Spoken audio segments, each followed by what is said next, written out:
এই ডিজাইনটা হচ্ছে অটোমেটিক ফরওয়ার্ড এবং রিভার্স পাওয়ার এবং control wiring connection.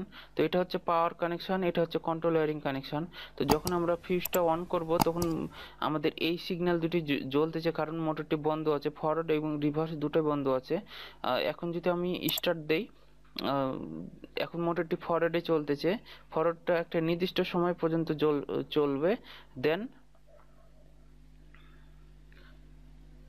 Motor forward এবং রিভার্স দুটোই বন্ধ থাকবে, কারণ ফরওয়ার্ডের যে ঘুরতেছে, এই যে এখন দেখুন ফরওয়ার্ড এবং রিভার্স দুটোই বন্ধ হচ্ছে, কারণ একটা ফরওয়ার্ডের একটা নির্দিষ্ট একটা রানিং স্পিড আছে, দেন ওইটা নির্দিষ্ট হওয়ার পর, ওটা স্থির হওয়ার পর এখন মোটরটি দেখুন নির্দিষ্ট সময় পর এখন মোটরটি রিভার্সে, এই যে দেখুন রিভার্সে অন হবে।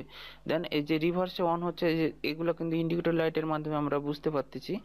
দেন এখন যদি আমাদের সার্কিটে কোনো ওভারলোড হয়, যেটা হচ্ছে আমাদের ওভারলোড রিলে, এখানে ক্লিক করলে দেখুন আমাদের ফরওয়ার্ড এবং রিভার্স দুটোই মোটরটি বন্ধ হয়ে যাবে, পুরো সিস্টেমটা বন্ধ হয়ে যাবে।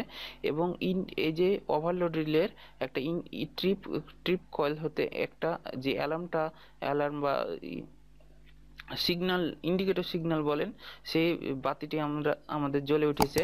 এটার মাধ্যমে আমরা বুঝবো যে আমাদের পুরো সিস্টেমটা ট্রিপ করেছে। তো এই ছিল অটোমেটিক ফরওয়ার্ড এবং রিভার্স পাওয়ার এবং কন্ট্রোল ওয়্যারিং কানেকশান। তো এই কাজগুলো শেখার জন্য আপনাদের স্ক্রিনে দেওয়া ইউটিউব চ্যানেলে যেতে হবে। ক্যাড eee ইউটিউব চ্যানেলের নাম হচ্ছে ক্যাড eee। তো ভিডিওটি ভালো লাগলে অবশ্যই লাইক কমেন্ট শেয়ার করবেন, সাবস্ক্রাইব করতে অবশ্যই ভুলবেন না। তো